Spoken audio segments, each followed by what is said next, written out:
Cette émission est une gracieuseté des archives personnelles de Normand Daoust.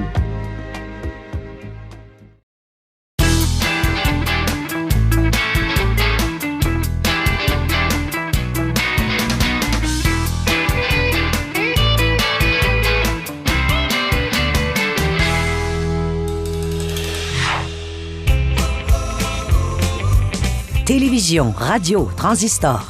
De 1950 à 1960, les médias se développent à la vitesse de l'éclair et contribuent à faire danser de plus en plus de Québécois.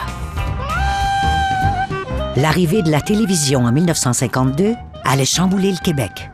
Désormais, les Québécois peuvent admirer leurs vedettes, s'identifier aux personnages des téléromans et voir des numéros de danse. Lorsque je suis venu au monde, on avait déjà la télé, donc je suis venu au monde dans la télé. Fait que j'écoutais, moi, des après-midi de temps, avant d'aller à l'école, des émissions avec ma mère, toutes les émissions pour enfants qu'il y avait, puis les émissions même pour adultes, les films, j'écoutais ça. Puis, écoutez, moi, la boîte à images, noir et blanc, ça m'a rendu... je capotais là-dessus lorsque j'étais jeune. Dans les années 50, surtout au Québec, c'est très conservateur. C'est une programmation qui s'adresse essentiellement aux adultes. Mais pour les adolescents, ils sont laissés pour compte. En 1957, Radio-Canada lance sa première émission conçue uniquement pour les adolescents, le Club des autographes. Inspirée de l'émission américaine American Bandstand, elle connaît un succès instantané. Moi, j'ai été un friand là, du Club des autographes. Là. Ça, c'était une émission animée à Radio-Canada par Pierre Paquette. C'était la première émission où, en fait, il y avait de la danse et on avait des professeurs de danse qui étaient Jean et Charlotte Durand, qui, eux, nous donnaient une démonstration de danse. Alors, pour nous autres, là, c'était bien, bien important. Sans toucher votre partenaire, vous la poussez. C'est un avantage. Une fois, deux fois. Moi, j'allais assister à l'émission, mais c'était surtout de la regarder pour remarquer les pas qu'il faisait. Ça, c'était quelque chose. Nous avons donc une fois, deux fois, trois fois. Tous les gros artistes de l'époque passaient au Club des autographes. Il y avait même des concours de danse dans cette émission-là. C'était un show qui était extraordinaire pour l'époque. Les jeunes n'avaient jamais pensé pouvoir apprendre à danser. Et on avait 10 jeunes gens, garçons, 10 jeunes gens filles. Et les jeunes, après ça, on leur donnait à peu près 2h30, 3 heures de cours. Moi, quand je suis allé, il y avait un concours de danse. J'étais avec Ginette Ravel. Écoutez-moi bien, là. Ginette Ravel, qui était une de mes amies. On sortait pas ensemble, mais on était souvent ensemble. Qui a fait un beau succès comme chanteuse aussi. Elle a fait une belle carrière. Je sais pas où elle est rendue maintenant. Et pendant le programme, on choisissait un gagnant. Et nous, on avait gagné le premier prix. Ginette et moi.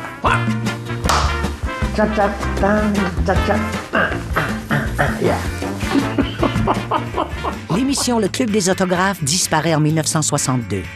Un an plus tard, une autre émission pour jeunes va marquer l'imaginaire des Québécois, Jeunesse d'aujourd'hui à Télémétropole. Wow! Une bombe! Jeunesse d'aujourd'hui, une bombe atomique! J'ai dit, je vais vous présenter un dénommé Lalonde. Je ne le connais pas partout, là. Et c'était le début d'une aventure extraordinaire. Les gens étaient sur la rue, attendaient Jeunesse d'aujourd'hui. C'est un public qui était assez jeune quand même, 13, 14, 15 ans à peu près, la Jeunesse d'aujourd'hui, OK? Et c'est en direct, à 7 h le soir. Et les samedis, écoutez, au milieu de l'après-midi, là, il y avait des lignes sur la rue Alexandre-de-Sèvres que les gens attendaient en ligne parce qu'il n'y avait pas de laisser-passer à l'époque. Eh bien, je vous invite à danser, les copains, sur ce disque. Voici Réveil Rock! La deuxième année, on a commencé à faire de la danse sociale. Alors, les jeunes, tu voyais la fille avec le petit gars qui venait. On voyait qu'elle devait pratiquer à la maison, tu comprends? Le tcha-tcha-tcha, puis bien raide, le corps mou, les oreilles molles, le corps raide, les oreilles molles. C'était une folie totale. On avait tellement hâte, là, les artistes, de se retrouver ensemble, parce qu'on travaillait toujours individuellement. Et quand on se retrouvait, je peux dire qu'on était la génération des artistes les plus indisciplinés. Avec Joël Denis et Pierre Lalonde.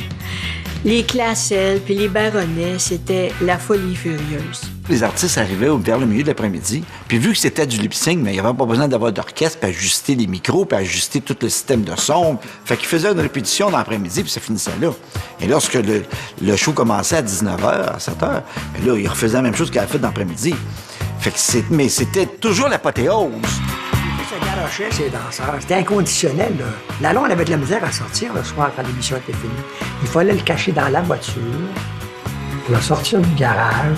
Bien, on sortait la voiture du garage, puis Lalonde... Pire que moi, j'étais pas... Les filles criaient pas après moi comme Lalonde.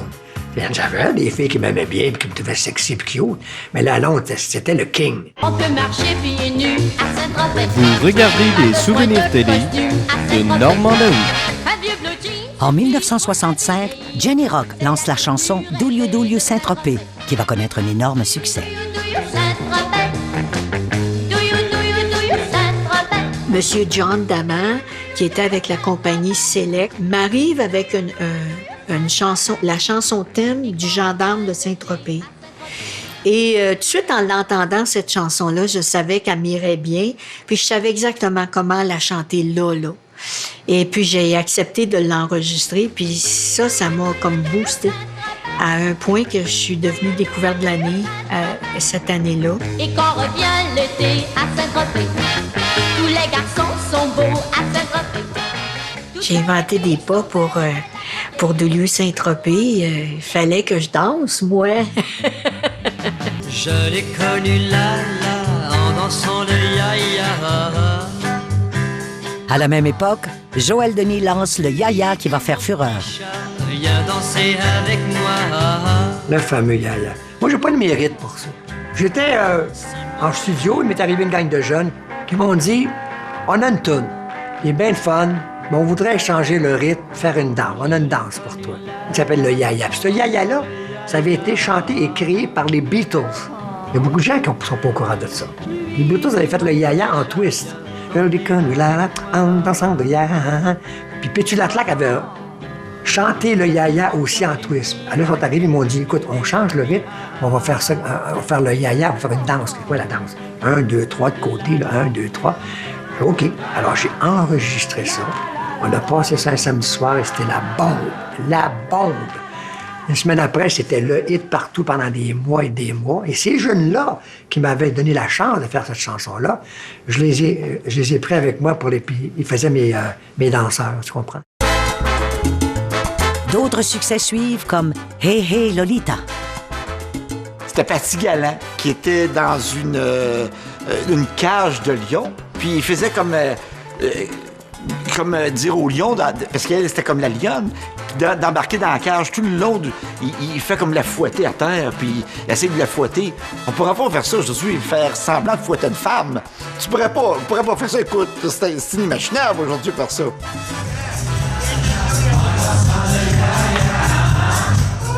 Heureusement, certaines danses ont réussi à traverser le temps et se dansent encore aujourd'hui.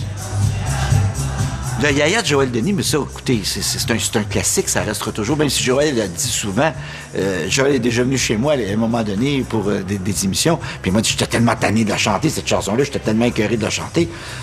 Mais c'était ça que propulsé Joël Denis, le Yaya. Le Yaya sera toujours là. Il fait partie des parties des Québécois. Moi, quand je fais un spectacle, c'est officiel que quand tu fais le Yaya, tu sais, si tu le fais pas, tu te fais lancer des tomates. Tu sais, pour faire le Yaya, je peux pas ne pas le faire. Je suis poigné avec. Je suis poigné avec le Yaya. Ben c'est ça, pour moi, c'est un outil extraordinaire. C'est l'expression de la danse. Vive la danse.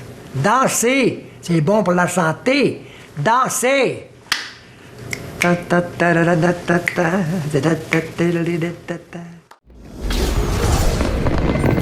Cette émission est une gracieuseté des archives personnelles de Normand Daou.